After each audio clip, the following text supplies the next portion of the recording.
بسم اللہ الرحمن الرحیم۔ دوستو، آج کی ویڈیو میں پھیپھڑوں کی ایک بیماری جسے COPD کہتے ہیں، یعنی کرونک obstructive pulmonary ڈیزیز،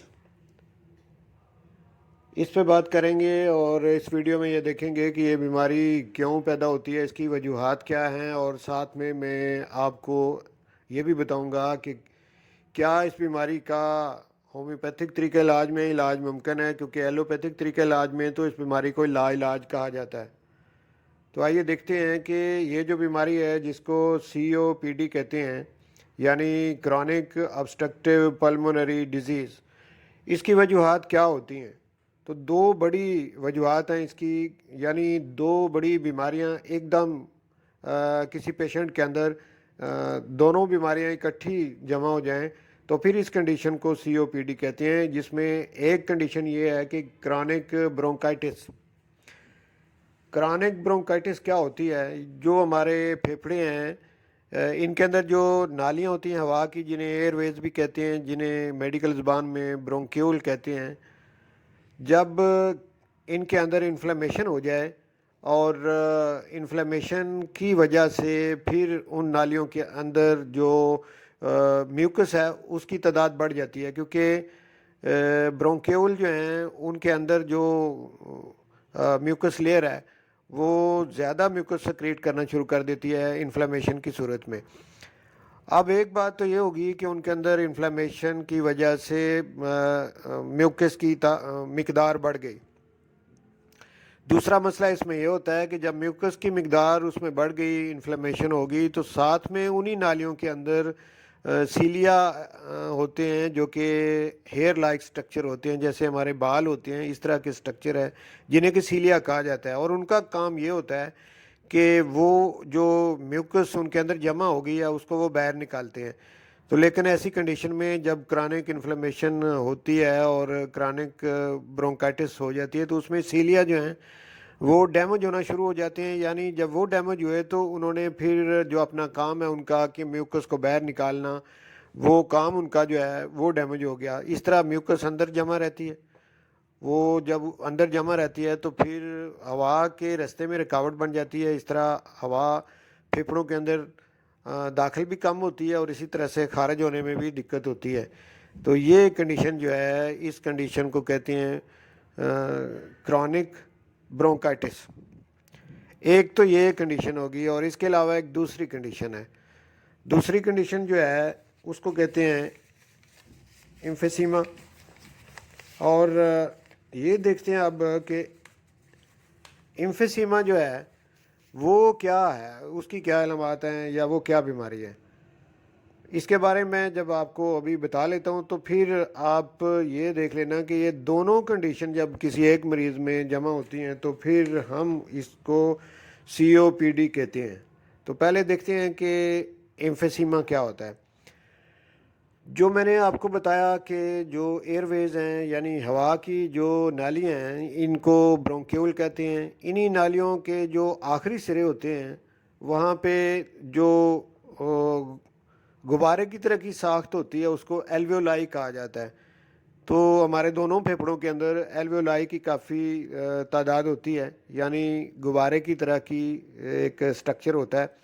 جب ہوا ایئر ویز کے ذریعے پھیپھڑوں کے اندر داخل ہوتی ہے تو یہ اینڈ پہ لگے ہوئے جو ایلویولائی ہیں ان میں ہوا بھر جاتی ہے اور یہ پھول جاتے ہیں، اور جب یہ مکمل طور پہ پھول جاتے ہیں، ہوا کافی پھیپھڑوں کے اندر چلی جاتی ہے، تو پھر جب ریلیکس ہوتے ہیں یہ تو ہوا باہر نکل جاتی ہے۔ اب ایمفیسیما بیماری جو ہے یہ کیا ہے؟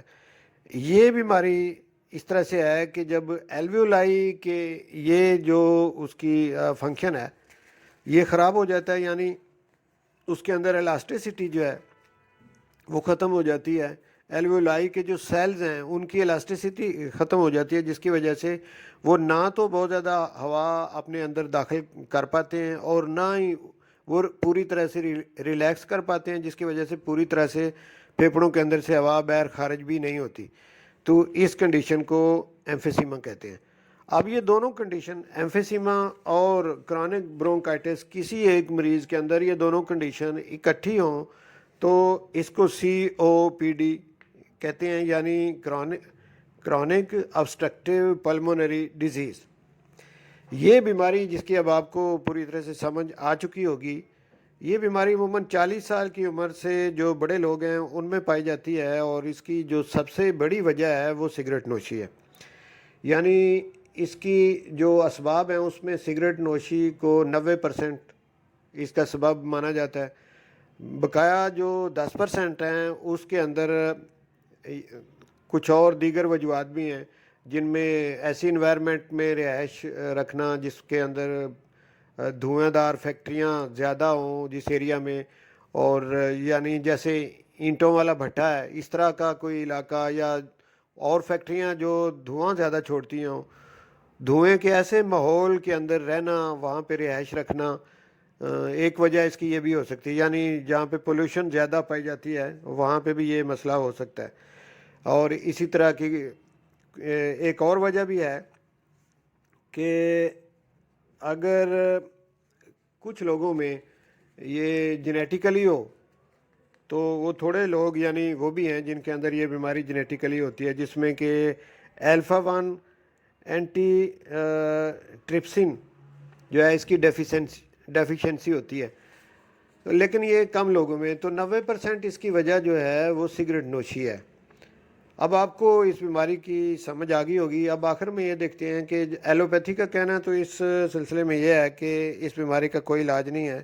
وہ اس کو تھوڑی سی رکاوٹ اس میں ڈالنے کے لیے کارٹیکوسٹیرائڈ دیتے ہیں یا انہیلر دیتے ہیں، جس سے کہ سانس لینے میں جو دقت ہوتی ہے اس میں تھوڑا سا ریلیف ملتا ہے، لیکن ٹریٹمنٹ نہیں ہے. لیکن ہومیوپیتھی میں اس کا ٹریٹمنٹ موجود ہے، اور سب سے بہترین دوائی اس سلسلے میں جو ہے اس کو ٹوبیکم کہتے ہیں. ٹوبیکم 30 سے COPD کا ٹریٹمنٹ کیا جا سکتا ہے. اس کے علاوہ ایک اور دوائی کلیڈیم بھی ہے، لیکن ٹوبیکم سب سے بیسٹ دوائی ہے. تو اس دوائی سے اس بیماری یعنی COPD کا ٹریٹمنٹ کیا جا سکتا ہے، اور بڑا تسلی بخش اور بہت اچھا علاج اس کا کیا جا سکتا ہے. ناظرین، مجھے امید ہے کہ آج کی ویڈیو آپ کو پسند آئی ہوگی اور اس سے آپ کے علم میں اضافہ ہوا ہوگا. اگر آپ سمجھتے ہیں کہ اس طرح کی ویڈیو سے جس سے کہ آپ کو صحت کے بارے میں کچھ انفارمیشن ملتی ہے اور آپ کے علم میں اضافہ ہوتا ہے، تو اگر آپ سمجھتے ہیں کہ یہ سلسلہ بہتر ہے تو اس کو آگے بڑھانے کے لیے یہ ہے کہ آپ ایسی ویڈیو جو آپ کو پسند ہو اسے آگے شیئر کیا کریں. اور اگر آپ یہ چاہتے ہیں کہ اس طرح کی ویڈیو آپ کو ملتی رہیں تو پھر طریقہ یہ ہے کہ آپ چینل کو سبسکرائب کریں، بیل کے نشان کو دبائیں، ویڈیو کو لائک کریں، اور یہ پروسیس کرنے کے بعد انشاءاللہ میری تمام ویڈیو جو میں اپلوڈ کروں گا وہ